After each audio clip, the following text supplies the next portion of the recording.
Donald Trump to Republican Jewish coalition. Biden's weakness caused the attack on Israel. Las Vegas, Nevada. Former President Donald Trump told the annual leadership meeting of the Republican Jewish coalition on Saturday that President Joe Biden's weakness on the world stage caused the attack on Israel by Palestinian Hamas terrorists October 7.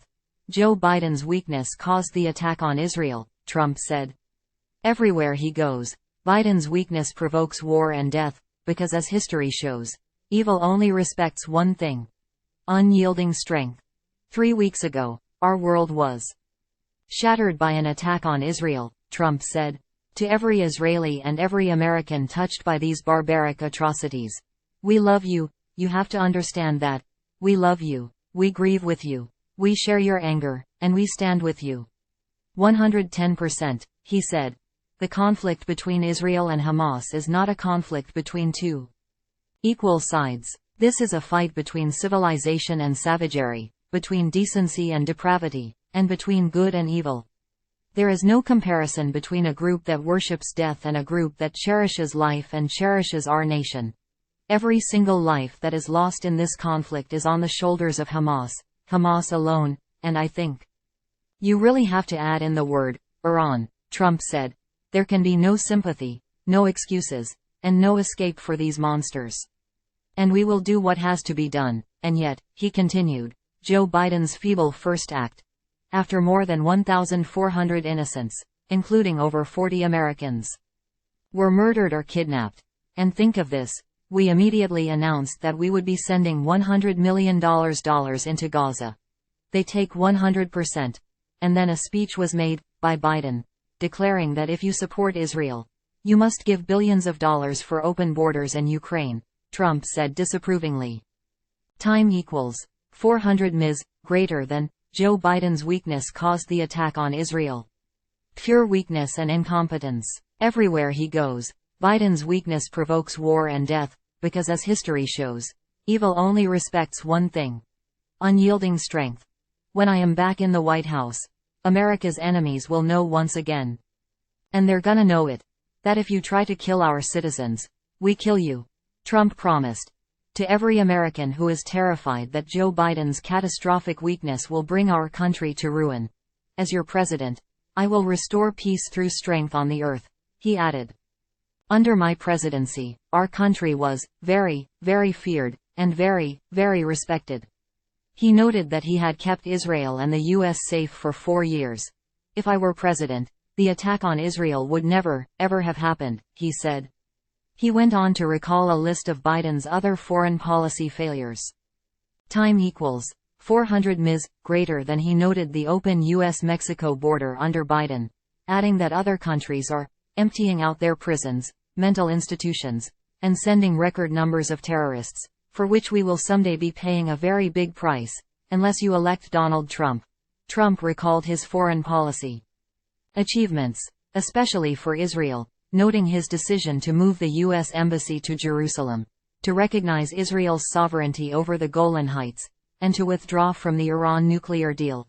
With the right leadership, Trump said, there might have been even broader peace in the Middle East than he had achieved in the 2020 Abraham Accords, even with Iran, he said.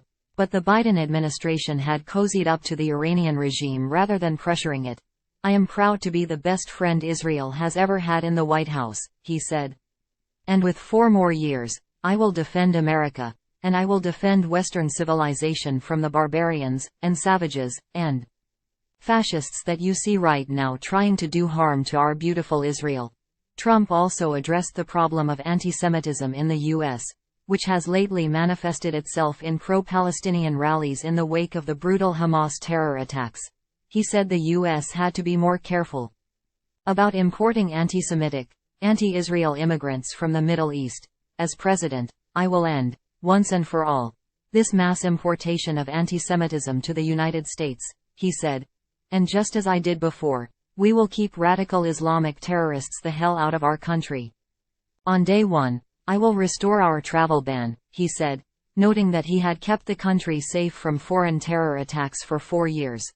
I will also be implementing strong ideological screening for all immigrants coming in.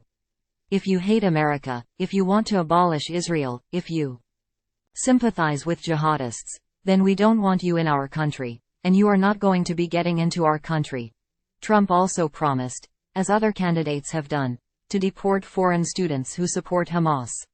He went one step further, saying that he would also deport all resident aliens who had joined in the pro-jihadist protests. This month, he reminded the audience that he had taken strong action against anti-Semitism on college campuses by extending civil rights protections to Jewish students. And he promised to cancel the accreditation and federal funding of universities that failed to take action against anti-Semitism. Trump also linked the pro-Palestinian protesters of recent weeks to the woke rioters of recent years. Never forget, the same radicals tearing down posters of Israeli hostages at our universities are the ones tearing down statues of our American heroes, defunding our police, destroying our justice system, and demolishing our borders. Trump said that the United States and Israel represented the pinnacle of Western civilization, which is why those who hated Israel also targeted America. He said the two countries had to stick together, come hell or high water, noting that he had kept the peace for 4 years by sticking with Israel. He added that Biden's weakness was the core of the problem. If you don't have a strong president, the rest is just words.